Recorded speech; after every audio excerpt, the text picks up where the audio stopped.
Hello everyone, my name is Deepti Shrivastava and welcome to my channel Learn with Deepti. So here we are discussing class 9 maths NCERT.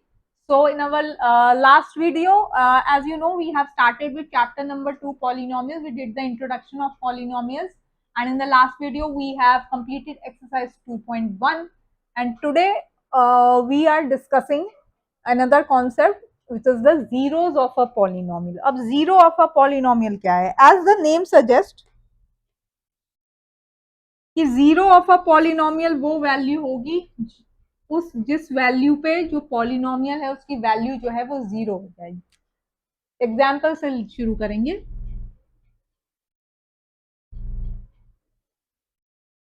एक आपके पास polynomial है p of x, ठीक है. आपने इसमें कुछ ऐसी वैल्यू डाली जिसको कि डालने से ये इक्वल टू जीरो आ जाए. मान लीजिए वो वैल्यू है c, ठीक है. तो आपने जब p ऑफ c किया तो it comes out to be zero. तो ये जो c है this is called the zero of a polynomial, क्योंकि c जब आप वैल्यू डालोगे तो आपका पॉलिनोमियल की जो जब आप सॉल्व करोगे तो वो जीरो के इक्वल आ जाएगा.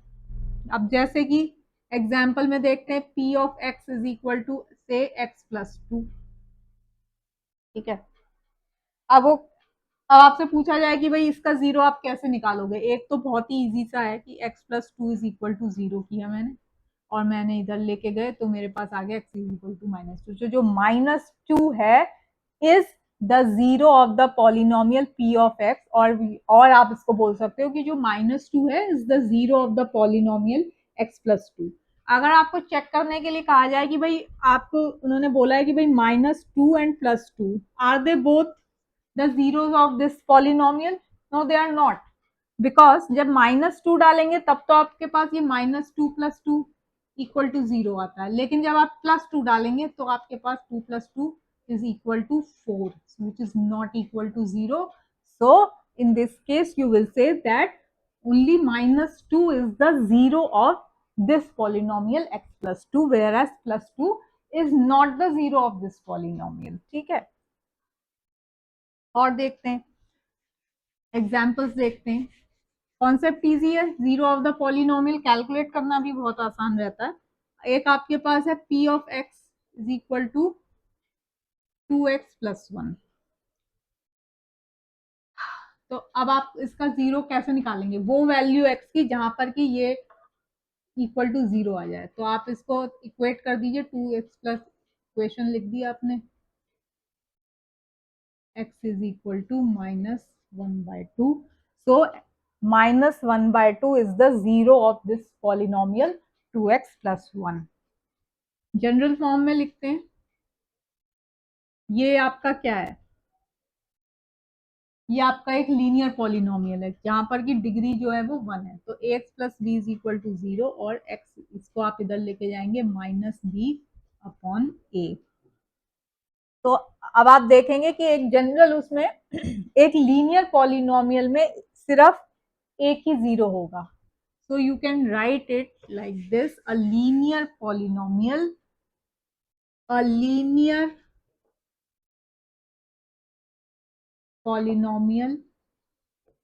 Has one and only one zero.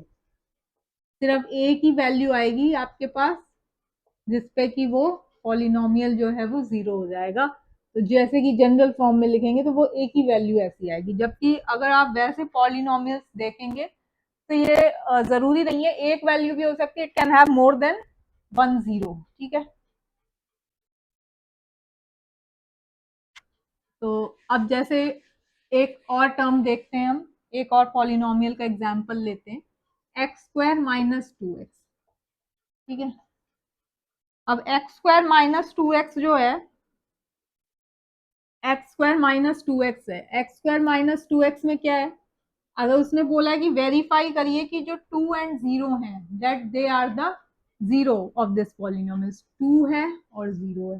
To को डाल के देख लीजिए. Two square minus two into two which is four minus four which is equal to zero, और जीरो डालेंगे तो जीरो ही आएगा.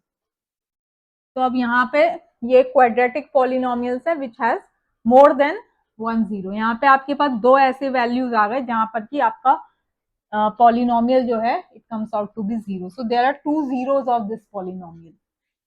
तो कुछ जनरल स्टेटमेंट्स हैं इसके बारे में. एक तो फर्स्ट स्टेटमेंट ये है कि a zero of a polynomial,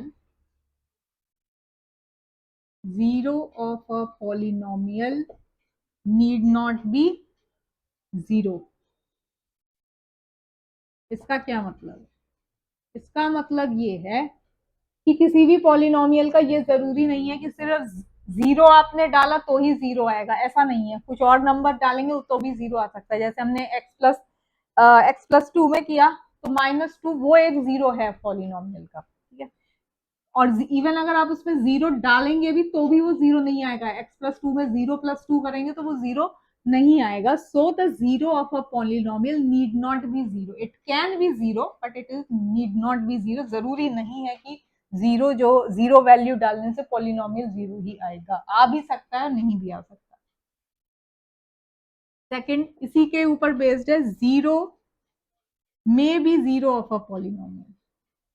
zero में भी जीरो ऑफ अ पॉलिनोमियल हो भी सकता है, नहीं भी हो सकता. जैसे अभी हमने फर्स्ट वाले केस में डिस्कस किया, इसी स्टेटमेंट को हमने दोबारा वैसे थोड़े मॉडिफाई करके लिख दिया कि भाई जीरो में भी जीरो ऑफ अ पॉइंट. हो सकता है कि जीरो वैल्यू जीरो डाल दिया तो पॉलिनोमियल जीरो हो जाए, और नहीं भी हो सकता है. जैसे एक्स स्क्वायर माइनस 2x था, इसमें आपने जीरो डाला तो आपका पास जीरो आ गया. लेकिन एक्स प्लस टू था, उसमें आप जीरो डालोगे तो जीरो नहीं आएगा. और जो थर्ड है आपकी कि every linear polynomial has one and only one zero.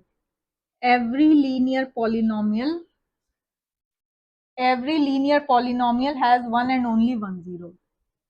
Every linear polynomial, every linear polynomial one has one and only one zero. ये हमने अभी डिस्कस किया था, ax plus B is equal to zero. ये एक लीनियर पॉलिनोमियल था. एक ही x की वैल्यू आएगी जहां पर कि ये जीरो होगा. ठीक है. इसको आप डाल के भी देख लीजिए. a को a इंटू एक्स की वैल्यू मैंने डाल दी प्लस बी, तो minus B plus B is equal to zero. So every linear polynomial has one and only one zero. कोई भी लीनियर पॉलिनोमियल आप ले लीजिए, उसका सिर्फ एक ही जीरो होगा. एक ही वैल्यू आपके पास आएगा जिसपे कि जिसको डालने से आपका पॉलिनोमियल इक्वल टू जीरो आ जाता है. और एक लास्ट है इसमें जो आपको बताना है. A polynomial can have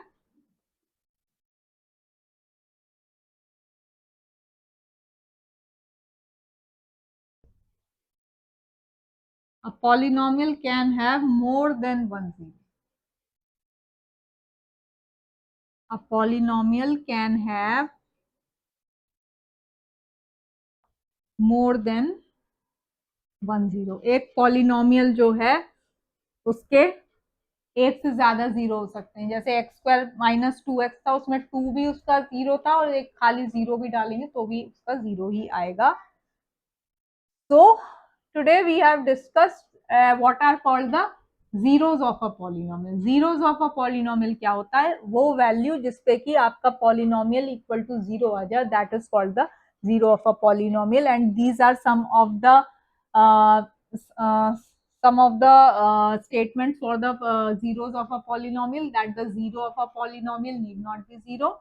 It can be zero. It cannot be zero. Zero में भी जीरो ऑफ अ पॉलिनोमियल, वो जीरो हो भी सकता नहीं भी हो सकता. एक लीनियर पॉलिनोमियल का सिर्फ एक ही जीरो होता है, एक ही वैल्यू पे उसको जीरो आएगा. और पॉलिनोमियल कोई और वैसे नॉर्मल पॉलिनोमियल्स में एक से ज्यादा जीरो हो सकते हैं. So with this we have discussed completed and discussed the concept of the zeros of a polynomial. And in our next video we will do exercise number 2.2, which is based on this concept, the zeros of a polynomial. So hope आपको मेरी videos अच्छी लग रही होंगी. अगर video अच्छी लगे तो प्लीज लाइक शेयर और सब्सक्राइब जरूर करिए.